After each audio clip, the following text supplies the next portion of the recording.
Dear students and friends, मैं doctor KS. दोनसी आप सभी का के.एस.डी. मैथ्स क्लास में स्वागत करता हूं। आज हम इस वीडियो लेक्चर में सबसे पहले एग्जाम्पल नंबर 4 डिस्कस करेंगे। तो इस एग्जाम्पल 4 की स्टेटमेंट देखिए, आप क्या करें एग्जाम्पल 4 के अंदर। Two particle of masses m1 and m2 are tied to the ends of an elastic string of natural length a and modulus lambda. Okay, तो यहाँ तक क्या कह रहा है वो कह रहा है कि दो पार्टिकल हैं और इन दोनों पार्टिकल्स को एक इलास्टिक स्ट्रिंग के दोनों सिरों पर बांधा हुआ है और इस इलास्टिक स्ट्रिंग की नेचुरल लेंथ कितनी है a और इसका प्रत्यास्थता गुणांक कितना है लैम्डा। ओके, और उसके बाद वो क्या कह रहा है, they are placed on a smooth table so that the string is just taut. Okay, क्या लिखा हुआ है इसने इसके अंदर, वो कह रहा है कि दोनों एक स्मूथ टेबल के ऊपर रखे हुए हैं। कैसे रखे हुए हैं, डोरी की जो लेंथ है वो खींची रहे, उसमें टेंशन ना हो, ध्यान देना आप, ठीक है, लेकिन वो बिल्कुल स्ट्रेट लाइन के अंदर हो, खींची रहे, ठीक है। एंड इसके बाद क्या कह रही है, and m2 is then projected with any velocity direct away from m1. Prove that the string will become slack after the lapse of time is this pi root a m1 m2 upon lambda into m1 plus m2. Okay, सिद्ध करो। देखो इसके बाद उसने क्या लिखा हुआ है, मैं हिंदी में पढ़ देता हूँ क्वेश्चन को द्वारा। m1 और m2 द्रव्यमान के दो कण एक प्रत्यास्थ डोरी के सिरों पर बंधे हैं जिनकी स्वाभाविक लंबाई कितनी है a तथा प्रत्यास्थ गुणांक कितना है लैम्डा। इस डोरी को एक चिकने मेज पर इस प्रकार रखा जाता है कि अपनी स्वाभाविक लंबाई में ही खींची हुई है।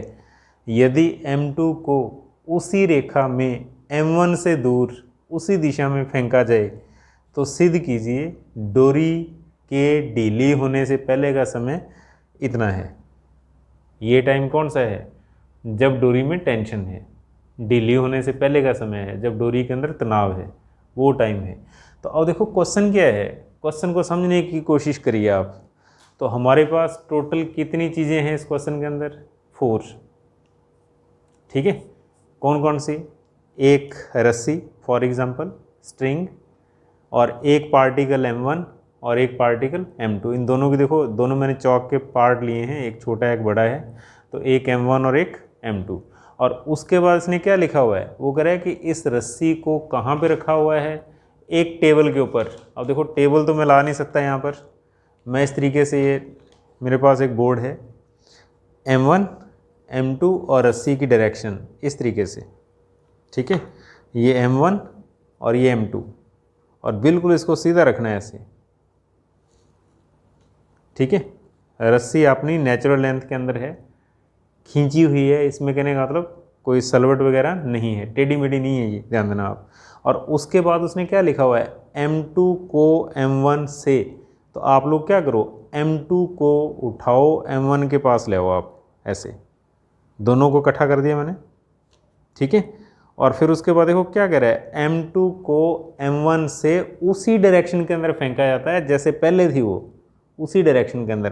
तो देखो मैं क्या करता हूँ, इसके थोड़ा सा ऐसे लगाता हूँ m2 के, तो क्या होगा, जैसे ही m2 के मैंने लगाया तो क्या हुआ, m2 ने तो जाना ही था क्योंकि उसके लगी हुई है, साथ में रस्सी को भी घसीटा उसने और साथ में m1 को भी ले गया वो।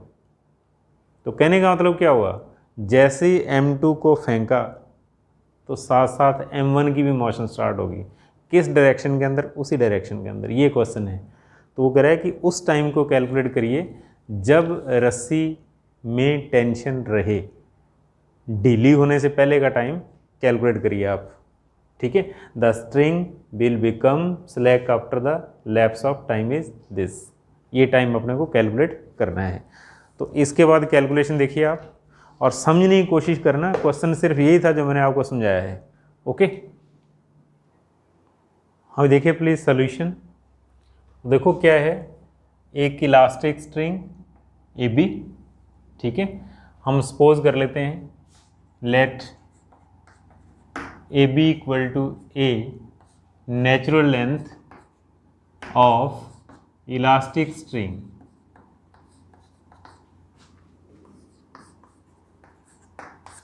ठीक है। सपोज कर लेते हैं हम ए बी रस्सी है और इसकी एक स्ट्रिंग है, डोरी है, जिसकी नेचुरल लेंथ कितनी है, ए है। और देखो उसने क्या लिखा हुआ है क्वेश्चन के अंदर, वो कह रहा है दोनों पॉइंट्स इस तरीके से हैं कि ये अपनी नेचुरल लेंथ में रहे, टेढ़ी मेढ़ी ना हो। ओके, तो अब उसके बाद इसने क्या लिखा हुआ है, वो कह रहा है कि पार्टिकल m2 को m1, मैंने जैसे आपको बताया था m2 को m1 के पास लाओ और m2 के लगा देना आप, तो क्या होगा, m2 भागेगा, ठीक है। साथ साथ क्या होगा, रस्सी बंधी हुई है तो m1 भी मोशन स्टार्ट करेगा, m1 भी चलेगा साथ साथ, किसी डायरेक्शन के अंदर, इसी डायरेक्शन के अंदर। और रस्सी कैसी है, इलास्टिक। अब देखो इलास्टिक है, ध्यान देना आप, ये इसकी नेचुरल लेंथ a है और m पार्टिकल है यहाँ पर, तो इसका वेट भी होगा, देखो आप mg वेट हो जाएगा इसका। वेट के कारण क्या होगा, जब ये चलेगा, जब इसको खींचेगा तो इसमें क्या आ जाएगा, खिंचाव आ जाएगा रस्सी के अंदर, टेंशन आ जाएगा। ओके, और उस टेंशन को हम सपोज कर लेते हैं T, ठीक है। तो लिखो आप इन मोशन, गति की अवस्था में आप इसका डायग्राम बनाइए। तो देखो क्या होगा, बिल्कुल ए के नीचे ए रखिए आप और ऐसे डॉट डॉट करके दिखा दो आप एक बार, ठीक है। तो हम सपोज कर लेते हैं ये पुराने वाली पोजीशन है ए बी, इसको ऐसे दिखा दो आप, ए के नीचे ए, बी के नीचे बी। तो हम सपोज कर लेते हैं m2 जो है वो कहाँ तक चला जाता है, बी डैश तक,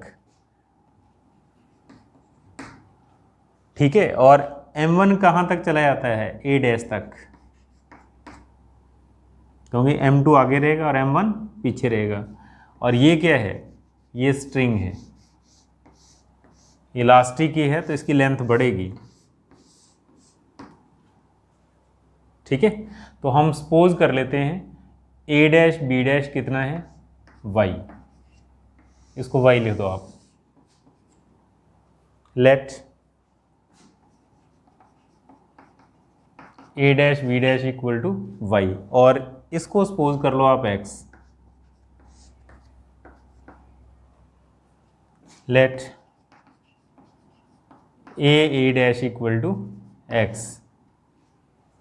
ध्यान दो आप, m2 आगे गया कहाँ पर, बी डैश के ऊपर, m1 कहाँ पे शिफ्ट हो गया, ए डैश के ऊपर, ठीक है। तो अब देखो आप m1 आप यहाँ दिखा देना m1,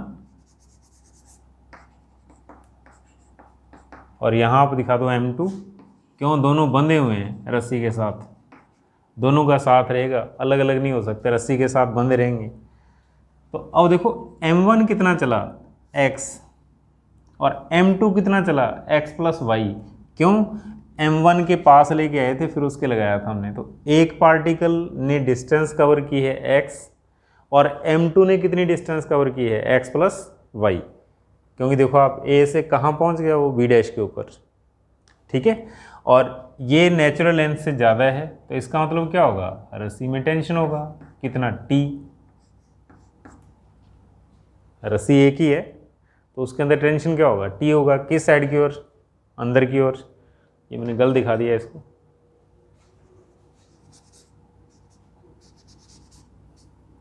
इसको आप इस तरीके से दिखाना।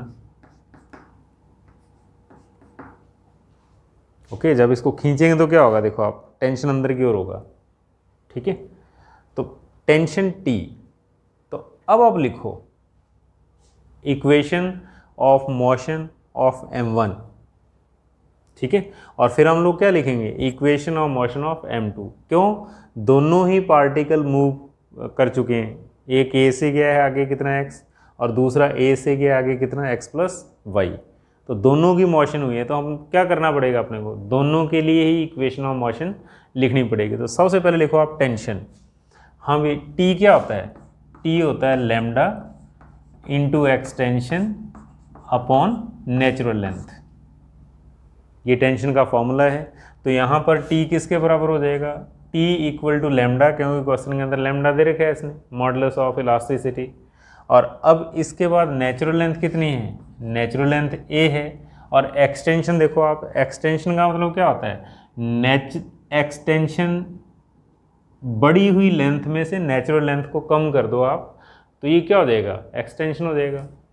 ठीक है, दैट इज आप लोग क्या लिखोगे, A dash B dash minus small A dash B dash minus small A, ये एक्सटेंशन हो जाएगा।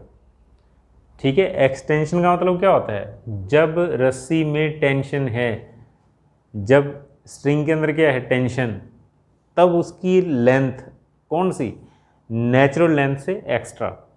ठीक है, तो इसका मतलब क्या हो जाएगा, ये लेंथ है, इसमें देखो एक्सटेंशन भी है प्लस नेचुरल लेंथ भी है, दोनों का जोड़ कितना है, ए डैश बी डैश। तो उसमें से हम ए को घटाएंगे तो क्या आ जाएगा, ए को सब्ट्रैक्ट करेंगे तो अपने को क्या मिलेगा, एक्सटेंशन मिलेगा।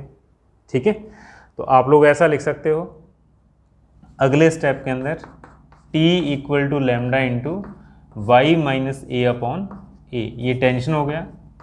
इक्वेशन नंबर फर्स्ट दे दो आप इसको। ओके, बहुत ही simple, extension equal to, extension का मीनिंग क्या होता है, natural length plus extension equal to जो टेंशन की लेंथ है क्वेश्चन के अंदर। मैं आप ऐसा लिख देता हूँ यहाँ पर साइड के अंदर, नोट करना आप, extension plus natural length equal to A dash B dash. ठीक है, एक्सटेंशन कब होगा, जिस लेंथ में टेंशन होगा तब एक्सटेंशन होगा। तो टेंशन वाली लेंथ कौन सी है, ए डैश बी डैश है यहाँ पर। तो यहाँ से आप लोग एक्सटेंशन कैलकुलेट कर सकते हो, विस्तार कैलकुलेट कर सकते हो, कितना आ जाएगा, A dash B dash minus natural length. ठीक है, तो विस्तार बराबर बड़ी हुई लेंथ में से स्वाभाविक लंबाई को घटा दो आप, नेचुरल लेंथ को कम कर दो आप। Equation number first. अब आप लिखो मोशन ऑफ फर्स्ट पार्टिकल, क्योंकि दोनों पार्टिकल की मोशन हुई है, तो आप लिखिए इसके बाद motion of first particle.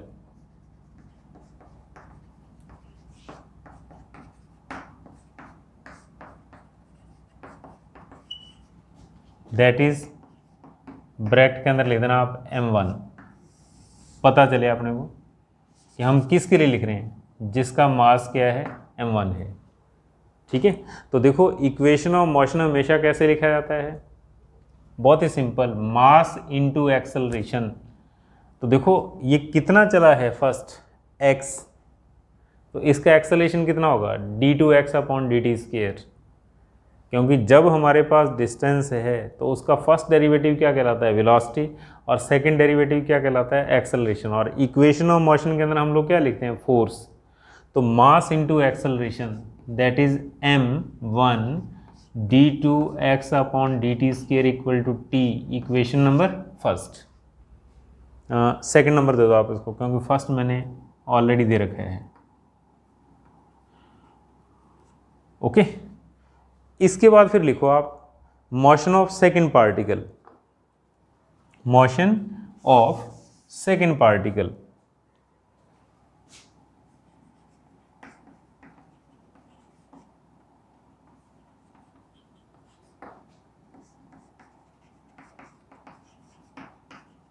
That is जिस पार्टिकल का मास कितना है, m2। ठीक है, उसकी इक्वेशन ऑफ मोशन लिखेंगे हम। तो उसके लिए देखो क्या लिखना पड़ेगा अपने को, मास into acceleration d2 upon dt square, और देखो सेकंड कितना चला है, x प्लस वाई, यहाँ से चला हुआ है कहाँ तक, b डैश तक, x plus y, mass into acceleration, यानी कि डिस्टेंस का डबल डेरिवेटिव, कौन सी डिस्टेंस का, जो उस पार्टिकल ने चली है। ठीक है, और इक्वल टू क्या होगा, minus T, equation number third, 3 number समीकरण। ठीक है, और अब आपने क्या करना है, बहुत ही सिंपल, आप लोग इक्वेशन सेकंड से ऐसा लिखिए, that is d2x upon dt square equal to t upon m1। ठीक है। और ऐसे ही इक्वेशन थर्ड से आप ये लिख देना, यहाँ पे इसको थर्ड मत लिखो आप नेक्स्ट जो मैं इक्वेशन लिखूँगा इसको थर्ड दे दो आप, that is d2x plus y upon d t square equal to minus t upon m2। इसको नंबर 3 दे दो आप, इक्वेशन नंबर थर्ड। अब देखो याद कैसे रखोगे आप, यहाँ पर मैंने प्लस टी लिख दिया, उसके अंदर मैंने माइनस टी लिख दिया, कैसे याद रखोगे आप? ठीक है, किसके लिए प्लस लिखना है, किसके लिए माइनस लिखना है, कैसे याद रहेगा आपने? बहुत ही सिंपल है इसको याद रखना। देखो एक घसीट रहा है और दूसरा घसीटा जा रहा है, ध्यान देना आप। M2 M1 को घसीट के लेके जा रहा है, ध्यान दो आप, ठीक है। और M1 कितनी डिस्टेंस कवर कर रहा है, x, तो M2 कितनी डिस्टेंस कवर कर रहा है, x प्लस वाई। तो एक डिस्टेंस कवर कर रहा है, दूसरा 2 डिस्टेंस कवर कर रहा है, x प्लस वाई। तो जो सिंगल डिस्टेंस कवर कर रहा है उसके लिए ओनली t लिखना आप, सिंगल डिस्टेंस और सिंगल t। और डबल डिस्टेंस तो क्या कर देना आप, 2 चीज़ें ले देना आप, एक माइनस और एक t, ऐसे याद रखना आप, ठीक है। और आगे इस क्वेश्चन में कोई दम नहीं है, बहुत ईजी क्वेश्चन है। आपने क्या करना है, इसके बाद इसको ओपन करो आप बाई थर्ड, इक्वेशन थर्ड से क्या करना होगा, लीनियरिटी प्रॉपर्टी का यूज़ करो आप। हम अलग अलग टर्म का डिफ्रेंशिएशन कर सकते हैं, d2x upon d t square plus d2y upon d t square equal to minus t upon m2।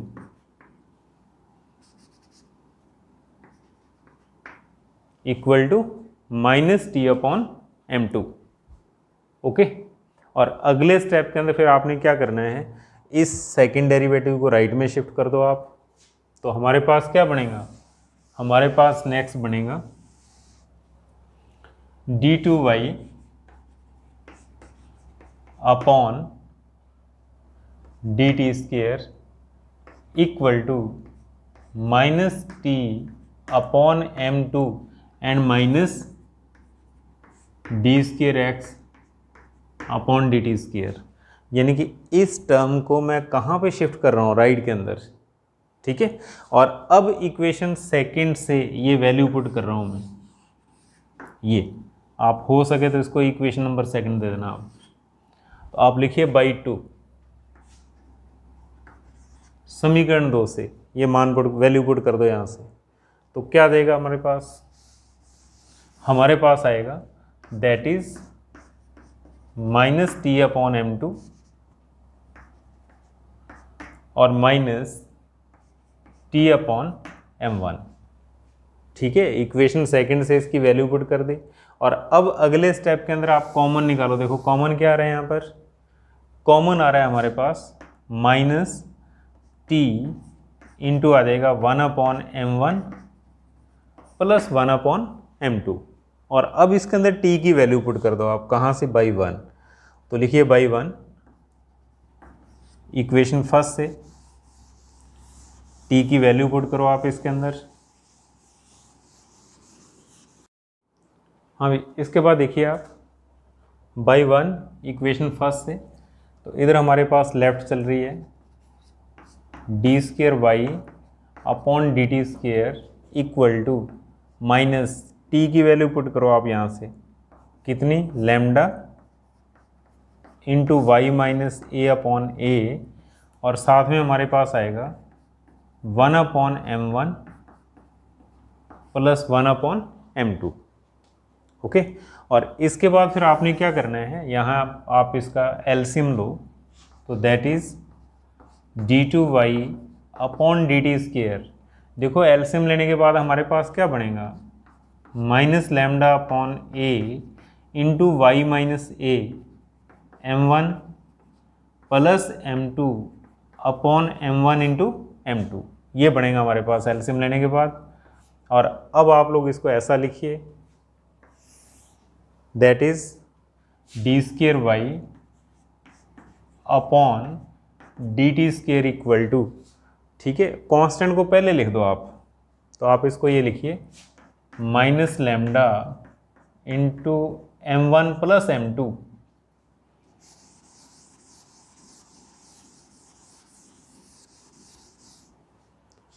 Into m1 plus m2 upon a into m1 m2 into y minus a।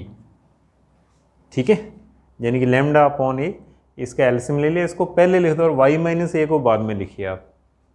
ठीक है, तो अब देखो a क्या है, constant. a natural length है, for example 1 metre है तो 1 मीटर ही रहेगी सारे क्वेश्चन के अंदर। ठीक है, दैट इज कांस्टेंट। तो a is constant.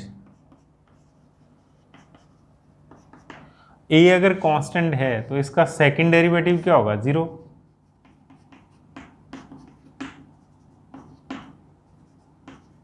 First derivative भी 0 होगा, सेकंड डेरिवेटिव भी क्या होगा, 0 होगा।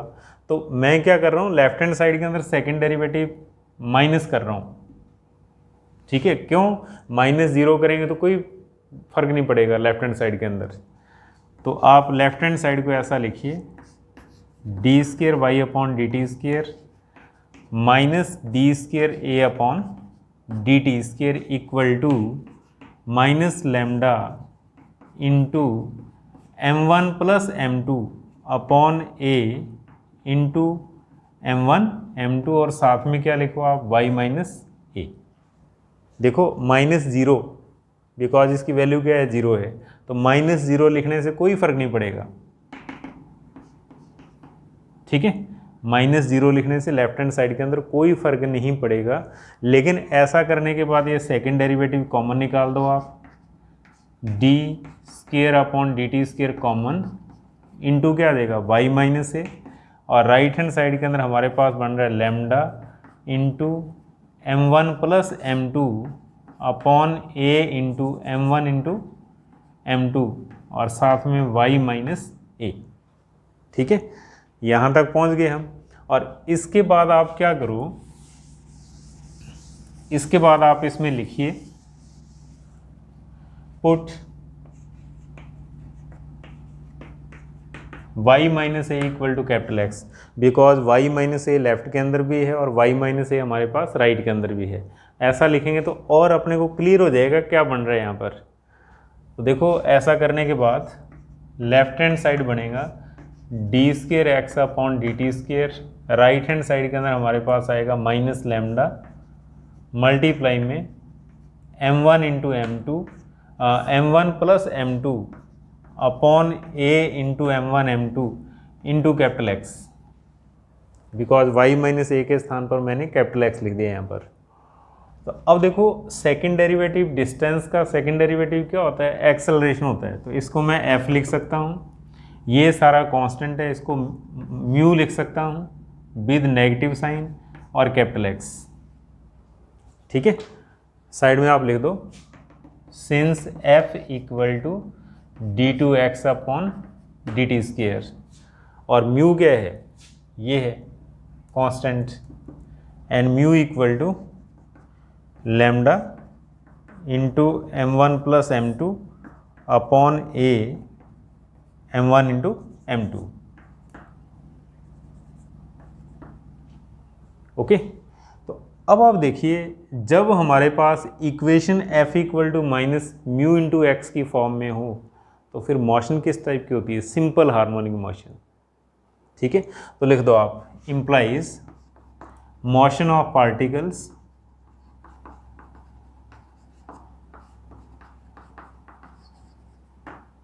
is simple harmonic motion।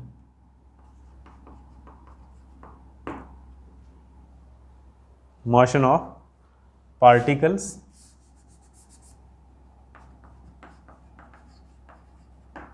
is simple harmonic motion। और जब मोशन सिंपल हार्मोनिक मोशन है तो फिर आप लोग टाइम पीरियड लिख सकते हो, कितना क्या होता है टाइम पीरियड्स। तो लिखिए आप time periods of simple harmonic motion that is 2 pi upon root mu, ये इसका फॉर्मूला होता है। Time period of simple harmonic motion that is 2 pi upon root mu. Okay, हाँ भी, तो इसके बाद इसके अंदर म्यू की वैल्यू पुट कर दो आप।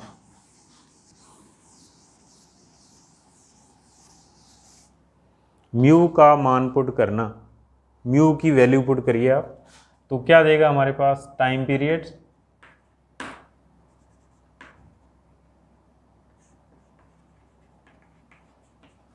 Of simple harmonic motion equal to 2 pi. हाँ भाई, म्यू की वैल्यू अपॉन में लिखनी है आपने को, अंडर रूट के अंदर। अपॉन में तो इसका मतलब क्या हो जाएगा, उल्टा हो जाएगा, इन्वर्स हो जाएगा। तो ये हमारे पास आ जाएगा 2 पाई अंडर रूट ए m1 m2 upon lambda into m1 plus m2, ऐसा हम लिख सकते हैं।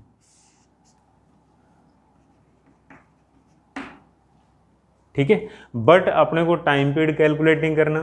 अपने को कौन सा टाइम कैलकुलेट करना है, वो टाइम कैलकुलेट करना है जिसमें डोरी में क्या रहता है, टेंशन। अब इसके बाद लिखिए आप, अकॉर्डिंग टू क्वेश्चन, प्रश्न के अनुसार, according to question the string will become slack after the lapse of time. डोरी के ढीली होने से पूर्व व्यतीत हुआ समय बराबर इक्वल टू कितना होगा, टाइम पीरियड अपॉन 2। ठीक है, टाइम पीरियड का आधा होगा। ओके, हाँ भी, तो क्या लिखोगे आप, that is 1/2 into time period. तो ये हमारे पास आ जाएगा 1/2 into 2 pi under root a into m1 into m2 upon lambda into m1 plus m2, और 2 से 2 कैंसिल।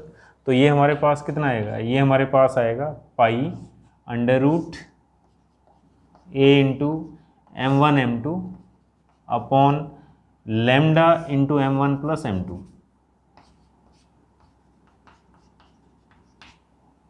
ठीक है, और यही अपने को प्रूफ करना था, pi into under root a m1 m2 upon lambda into m1 plus m2। ठीक है, तो ये टाइम पीरियड का हाफ क्यों हुआ। ठीक है, क्यों, देखो रस्सी कैसी है, इलास्टिक है, जैसे ही एक पार्टिकल आगे जाएगा तो उसकी लेंथ बढ़ेगी, उसकी लेंथ बढ़ेगी। और टाइम पीरियड के अंदर टोटल कितने पोर्शन होते हैं, 4, और यहाँ पर कितने पोर्शन काम आएंगे, 2 आएंगे, क्योंकि एक बार लेंथ का बढ़ना और एक बार कम होना, जस्ट हाफ। बिकॉज यहाँ पर एक बार लेंथ बढ़ रही है और दूसरी बार क्या होगी, डिली होगी। और टाइम पीरियड के अंदर टोटल पार्ट कितने होते हैं, 4 पार्ट होते हैं। ठीक है, 2 सेंटर से इस साइड के अंदर और 2 सेंटर से इस साइड के अंदर, एक बार सेंटर से बाहर, फिर बाहर से सेंटर, और यहाँ पर क्या होगा, एक बार बढ़ना और एक बार कम होना। तो इसलिए क्या हो जाएगा, 1/2 इंटू टाइम पीरियड्स। ओके, तो that is pi under root a into m1 m2 upon lambda into m1 plus m2। ये इस क्वेश्चन का आंसर है। ठीक है, तो प्लीज़ बड़े ध्यान से सुनिएगा आप। ओके, तो प्लीज़ आप मेरी इस वीडियो को लाइक एंड शेयर ज़रूर कीजिएगा और कंप्लीट सुनिएगा, और आप अपने फ्रेंड सर्कल में भी इस वीडियो को शेयर कीजिए आप, ताकि वो भी इसका बेनिफिट उठा सकें। और वीडियो का डिस्क्रिप्शन पोर्शन भी ज़रूर पढ़िएगा आप, क्योंकि उसमें जो हमारे ऑनलाइन कोर्सेज चलते हैं उनके बारे में डिटेल दे रखी है। Okay, thank you.